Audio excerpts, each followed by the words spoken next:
और अब खबरों में आगे बात करते हैं लखनऊ की ही, जहां पर बीएसपी से इस वक्त की बड़ी खबर सामने आ रही। मायावती ने आकाश आनंद पर कार्रवाई की है।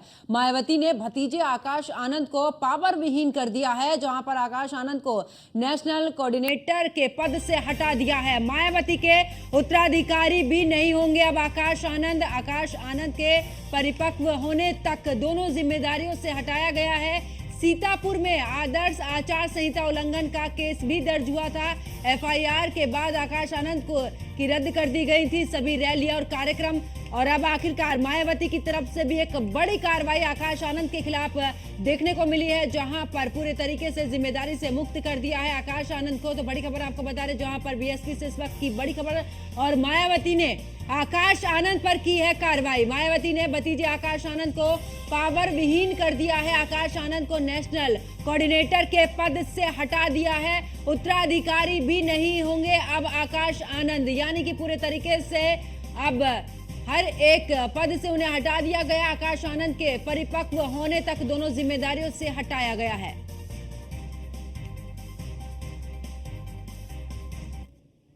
और ज्यादा जानकारी के लिए हमारे सहयोगी अश्वनी लगातार हमारे साथ में बने। अश्वनी, मायावती ने आकाश आनंद पर कार्रवाई की है।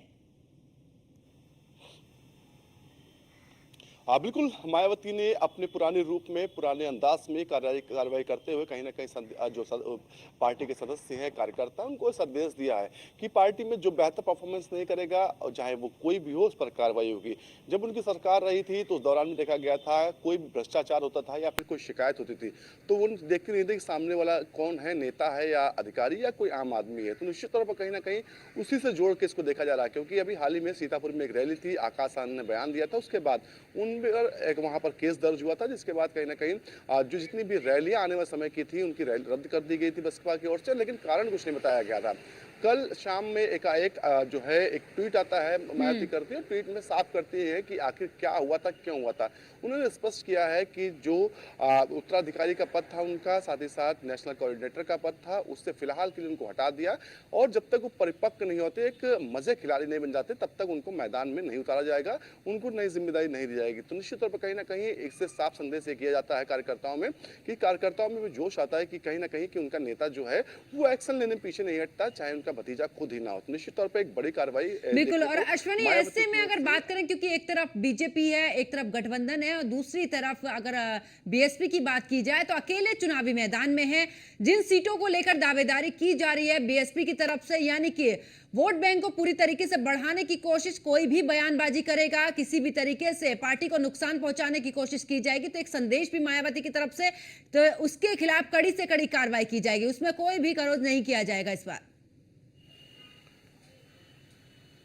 बिल्कुल, ये आज का नहीं, ये लंबे समय से बसपा का रहा, मायावती का रहा है कि पार्टी विरोध में कोई बोलने वाला है, पार्टी को नुकसान पहुंचाने वाला कोई भी हो, उस पर कार्रवाई से पीछे नहीं हटती। इससे पहले देखा गया तमाम बड़े नेताओं को बाहर का रास्ता बसपा सुप्रीमो ने दिखाया।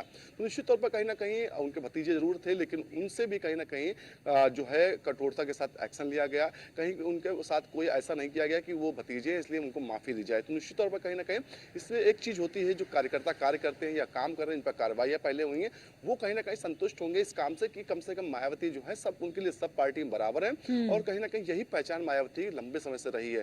तो निश्चित तौर पर कहीं ना कहीं जो आकाश आनंद है उनको फिलहाल बैकफुट पर लाया गया है। इनको पार्टी में एक आम कार्यकर्ता की भूमिका में रहना पड़ेगा, क्योंकि चुनावी माहौल देखा गया था, उनके पास जिम्मेदारियां कई सारी थी, कहीं ना कहीं बहुत ताकतवर बसपा में हुए थे, लेकिन एकाएक वो शून्य हो चुके हैं। और कहीं ना कहीं उनको लंबे समय तक अपनी पहचान बनाने के लिए संघर्ष जरूर करना पड़ेगा। बिल्कुल। और देखा भी है किस तरीके से मायावती ने राजनीतिक अपने करियर की शुरुआत की थी, और कितनी कड़ी मशक्कत के बाद एक मेहनत करते हुए उन्होंने इस पार्टी को एकदम जमीनी स्तर से शुरू करते हुए एकदम उसको पूरे तरीके से तैयार किया। और ऐसे में अगर बात करें अश्वनी, क्योंकि 80 लोकसभा सीटें हैं उत्तर प्रदेश के अंदर, और ऐसे में बीएसपी किस तरीके से नजर आ रही, क्योंकि 3 चरण हम देख चुके हैं, अब 4था चरण भी जल्दी ही उस पर भी मतदान होगा, तो ऐसे में क्या जमीनी हकीकत बीएसपी की तरफ से? बिल्कुल, अगर ज़मीनी हकीकत को देखना है तो आप हाल ही में जो चुनाव हुए हैं उनसे अंदाज़ा लगाइए। 2022 का विधानसभा चुनाव हुआ, 403 उत्तर प्रदेश में विधानसभा सीटें हैं और मात्र 1 सीट विधानसभा की बसपा जीत पाई। वो 1 सीट के बारे में कहा जाता है, उमाशंकर सिंह जो हैं वो खुद इतने कद्दावर नेता हैं, अपने लोकल जो जनता है वो उनको इतना खुद पसंद करती है कि वो निर्दलीय भी चुनाव जीत सकते हैं। ये ऐसा लोकल के लोग और आस-पास के जिलों के लोग कहते हैं। तो समझिएगा कि आखिर 403 विधानसभा में अगर 10-20 भी नहीं जीत पा रहे हैं तो उत्तर प्रदेश में उनकी स्थिति क्या होगी।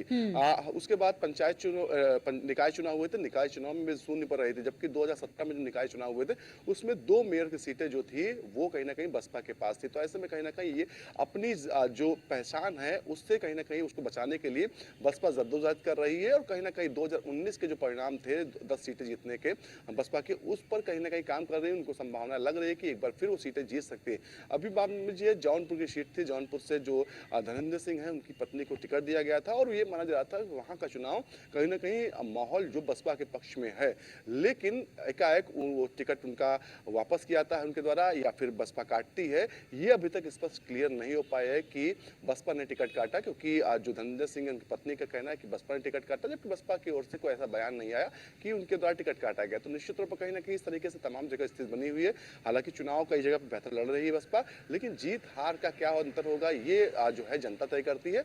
और 4 तारीख को ये सब चीजें क्लियर स्पष्ट हो जाएंगी कि आखिर बसपा और मायावती की मेहनत कितनी काम आई जमीन पर, या फिर जनता ने उनको और बिल्कुल किया, अश्विनी, या फिर इस बार ये भी कहीं ना देखा कहीं है फिर कि से बड़ा बरकरार सोच लगा। समझकर इस बार प्रत्याशी बीएसपी की तरफ से उतारे गए हैं। आखिरकार कहां किस सीट पर किस तरीके का समीकरण है उसको लेकर कोई जल्दबाजी नहीं की गई है। बड़े ही सोच समझ के, बड़े ही कार्य योजना के तहत यहां पर प्रत्याशी को बीएसपी ने इस बार चुनावी मैदान में उतारा है। हाँ बिल्कुल, बसपा पहले भी देखा गया कि प्रत्याशी बेहतर ढूंढ के लाती है, लेकिन कहीं ना कहीं प्रत्याशी वर्तमान समय में जो उनका कोर वोटर था वो भी कहीं ना कहीं कटने लगा है, कई भागों में कटा हुआ है। तो ऐसे में कहीं ना कहीं इसका फायदा जो है बसपा को नहीं मिल पाता है। हालांकि बसपा 2022 में भी 2000 और इस 2024 चुनाव में भी जातीय समीकरण, क्षेत्रीय समीकरण साधने की कोशिश करती है, लेकिन उसके परिणाम उसके अनुसार नहीं आते हैं। हालांकि कई सीटें ऐसी हैं जहां पर बसपा बेहतर परफॉर्मेंस कर रही है, चुनाव अच्छा लड़ रही है, लेकिन क्या जनता उसको स्वीकार करेगी या फिर 2019 के तरीके से कम 10 सीटें देगी, इसके लिए तो थोड़ा इंतजार करना पड़ेगा। वोटिंग होनी, वोटिंग का परिणाम आएंगे, इस पर स्थिति जो है तब स्पष्ट हो जाएगी। जी बिल्कुल, चलिए बहुत बहुत शुक्रिया अश्विनी हमारे साथ जुड़ने के लिए, तमाम जानकारी साझा करने के लिए।